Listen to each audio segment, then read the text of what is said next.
अरे साला हई न देख भौजी के देख हई का करताड़ी रे होली में पगला गिल बड़ी का। अरे का है भौजी हई बैगन काहे कुजगहा रगड़ाता।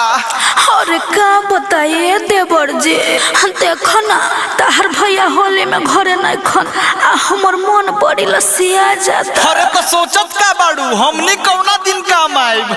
अच्छा तू छोट मोट बारा तोरा से कुछ होई।